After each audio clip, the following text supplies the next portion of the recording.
We go now to the top Democrat on the Intelligence Committee, Virginia Senator Mark Warner. He joins us from King George, Virginia. Good to have you with us, Senator. Mick Mulvaney says the White House has taken steps to improve elections security. Why do you think that's insufficient?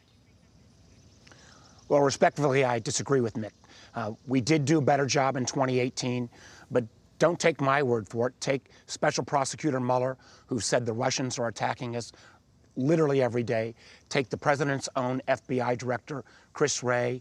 Take the president's own director of national intelligence, who all warned that the Russians will be back. And I think there's some common sense things that would get 75 votes if they could get to the floor of the Senate. For example, if the Kremlin or a foreign government tries to intervene and offer you dirt on an opponent, the obligation ought to be not to say thank you, as the president floated a month or so ago, but the obligation ought to be tell the FBI. Let's make sure, secondly, that every polling station in America has a paper ballot backup, so in case that machine was hacked into, the integrity of your votes will still be counted. And third, let's make sure we've got some rules of the road for Facebook, Twitter, Google, social media, so there's not the ability to have foreign agents and bots manipulate Americans. Let's have appropriate disclosure. Let's have privacy. And candidly, this administration has stopped every election security legislation from coming to the floor, and they've been supported in that effort by the Republican leader, Mitch McConnell. I want to read from the Senate Intelligence Committee report that you were part of releasing, and it was bipartisan. It said Russia likely targeted election infrastructure in all 50 states. The first known breach was in July 2016 in Illinois, where Russian cyber actors scanned state election systems. They were in a position to delete or change voter data. The report does say some progress has been made, but the threat is imperfectly understood. Given the level of detail that you have seen, how secure do you think America's election actually is? Well, DHS has upped its game, and I'll give them credit there. But what we're hearing from attorney generals and secretary of states across the country is they need more help. What we're hearing is that there needs to be that paper ballot backup. Well, who could be against that? What we are hearing is the manipulation they're using through Facebook and Twitter in the fake bot accounts is something that pits American against American. And I just don't get why this president wouldn't be willing to say, let's make sure that our elections are secure in 2020. We saw it with the Russians last time, but this playbook is now out there, and other adversaries, Iran and others, could use exactly these same tools going forward. As you mentioned, Special Counsel Robert Mueller did testify this week. He spoke about the threat from Russia. He also spoke about the entire report that he put together over 2 years. And now the House Judiciary Chairman, Jerry Nadler, is talking about trying to get evidence that the special counsel had gathered. Some of this requires potentially going down the impeachment proceeding route. Well, what do you think is actually achieved by getting a hold of some of this material? Do Democrats need it?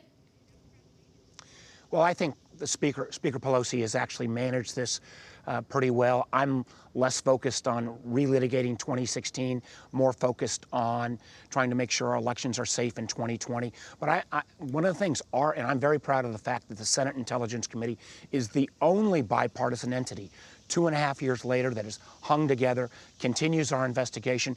And what we need, so you wouldn't want or need this information from Mueller? Margaret, what we need is the counterintelligence evidence, because our investigation is a counterintelligence investigation, the counterintelligence evidence that Mueller had, so that we can better lay out to the American people how we can protect ourselves going forward. Because clearly the Russians' track record in 2016, not only in America, but in other nations where they've tried to intervene in the democratic process, is effective, it's cheap, and they'll be back. What do you think was accomplished by having the special counsel testify this week? Do you think that it politically backfired for Democrats, particularly those who want to go ahead with impeachment? I'll let the commentators make the judgment there. I think the more that, and I think Mueller was effective at laying out the four corners of the report. I think the report in many ways does speak for itself, particularly about the ongoing threat. I mean, Americans need to realize our democracy. Again, I don't care whether you're a Trump supporter or a Trump opponent. But all of us across the political spectrum should be concerned when foreign nations try to tip the balance in our democratic process to whatever candidate. We all ought to be concerned when foreign government agents uses the internet to try to misrepresent themselves as Americans and pit one American against the other. And we need to do more to be protected in 2020. You repeatedly state in the report that there was no evidence that actual votes were changed. But it also says that the committee and the intelligence community's insight is pretty limited. So how confident can you actually be, can America be, that its democracy wasn't altered?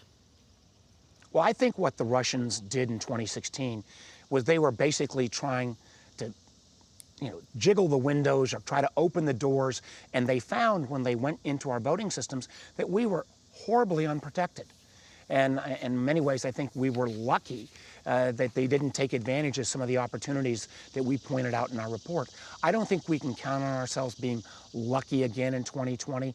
And in many cases, what a foreign government can do, they don't need to change vote totals. If they simply move thousands of people from one precinct to another, you would have chaos on election day. And one of the reasons why I think we also need to go not only at the voting districts, but there are 3 companies that control 90% of all the voter files in this country. We need to make sure those companies have appropriate security in place as well. Are you going to vote for this budget deal this week? Listen, I'm glad we're not going to have anybody trying to bring down the full faith and credit of the United States of America. I'm glad that the military and key domestic spending programs around education got some additional dollars. But I am concerned with a country with $22 trillion in debt that we've added another $2 trillion with this deal. And at some point, leaving our kids with that kind of balance sheet doesn't make sense. So I'm still evaluating it. No decision yet. Thank you very much, Senator Warner. No decision yet.